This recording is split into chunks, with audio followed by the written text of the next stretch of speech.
রাস পূর্ণিমায় দুর্গাপুজো জলপাইগুড়ি শহর সংলগ্ন পাতকাটা গুয়াবাড়ি এলাকায় দুর্গাপুজো একদিনে শেষ হলেও পুজোকে কেন্দ্র করে মেলা বসানো হতো। আর রাতে অন্ধকার কাটাতে হ্যাজাক বা মশালের আলোয় চলতো পালাগানের আসর। শুধু তাই নয়, পালাগানের প্রতিযোগিতাও করা হতো। পুরস্কার হিসেবে থাকতো খাসি, পাঠা অথবা মেডেল। এইভাবেই 7 দিন ধরে চলে আনন্দ উৎসব। কিন্তু বর্তমান সময়ে মেলা বসানো হলেও পালাগানের প্রতিযোগিতাকে বাদ রাখা হয়েছে। তবে পুজোর দিন এলাকার প্রতিটি ঘরে নিরামিষ খাওয়ার পরম্পরা 174 বছর থেকে চলে আসছে, যা ব্যতিক্রম হলো না এবারেও।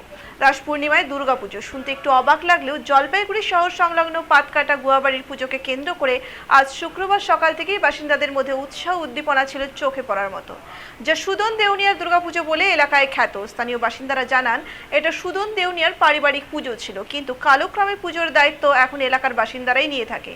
কিন্তু পরম্পরা বজায় রেখে অগ্রহায়ণের রাস পূর্ণিমার দিন পুজো করা হয়, যে কারণে এদিন সকাল থেকেই পুজোর আয়োজনে তোড়জোড় করেন বাসিন্দারা।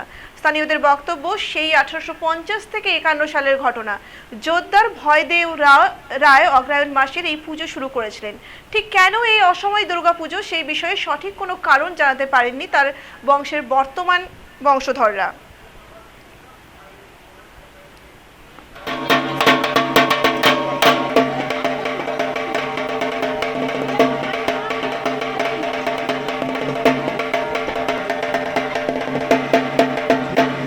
পরবর্তীতে এই পুজো চালিয়ে যান ভয়দেব রায়ের ছেলে সুদন দেউনিয়া। ওনার সময় থেকে এই পুজোর কথা এলাকায় আরো বেশি করে ছড়িয়ে পড়ে। সেকালে এই পুজোতে বাইরে থেকে প্রচুর মানুষ আসতো, মেলা বসতো, পালাগান, জলসা চলতো 7 দিন ধরে। 1969 সালে সুদন দেউনিয়ার মৃত্যুর পর 2 বছর পুজো বন্ধ ছিল। পরে 1971 সালে ফের এই পুজো শুরু করা হয়। স্থানীয় বাসিন্দা নন্দন ওরাও স্বপন নাগ বলেন, আমরা ছোটবেলা থেকেই এই দুর্গাপুজোর কথা শুনছি, পরেই জানলাম কি কারণে পুজো বন্ধ হয়েছে। এখন এলাকার মানুষ ঠিক করে ফের পুজো শুরু করা হয়। তবে নিয়ম নিষ্ঠা সুদন দেউনিয়ার পারিবারিক নিয়ম মেনেই করে আসা হচ্ছে। কেবল তাই নয়, আগে যে জায়গায় পুজো হতো ঠিক সেই জায়গাতেই পুজো করা হচ্ছে। এলাকার মানুষ পুজোর জন্য সাহায্যের হাত বাড়িয়ে দেন। পুজোর দিন এলাকায় সকল ঘরে নিরামিষ খাওয়া হয়, মেলা বসে। এখন পালা পেলেও সাংস্কৃতিক অনুষ্ঠান করা হয়। পুজোতে সুদন দেউনিয়ার পরিবারকে যথাযোগ্য সম্মান দেওয়া হয় বলেও জানান তারা।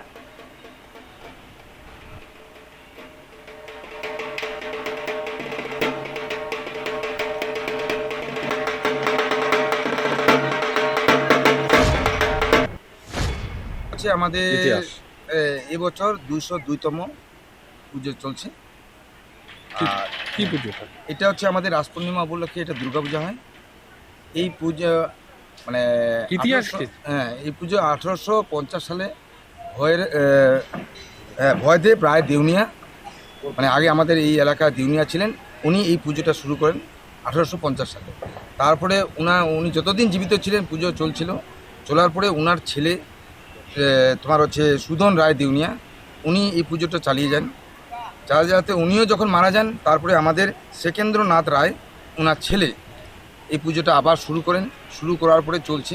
তারপরে গত 1 বছর মোটামুটি সেকেন্দ্র রায়ও মারা যান।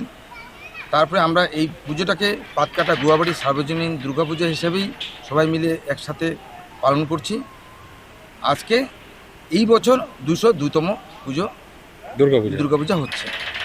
পুজোটা তো আমাদের কাছে সবথেকে বেশি গুরুত্বপূর্ণ, যেটা এটা তো অনেক আমাদের গ্রামে অনেক পূর্ণ পুজো। তো আমাদের এই গ্রামে এই পুজোর দিন, আজকের দিন মানে পঞ্চমী, ষষ্ঠী, সপ্তমী, অষ্টমী, নবমী, দশমী একদিনই এই পুজো হয়। যেমন আগে পুজোগুলো আমাদের সপ্তমী, অষ্টমী, নবমী, দশমী হয়, সেটা কিন্তু আমাদের খুব নিষ্ঠার সহিত আমরা একদিনেই এই পুজোটা করি। পুজোটা করার পরে আমাদের মা কিন্তু আমরা বিসর্জন দিই না, এই পুজোতে মন্দিরেই মোটামুটি সারা বছর মানে পূজিত হয় এই প্রতিমা। হচ্ছে আমাদের এবছর 202তম পুজো চলছে। আর কি পুজোটা? এটা হচ্ছে আমাদের রাস পূর্ণিমা উপলক্ষে এটা দুর্গাপূজা হয়।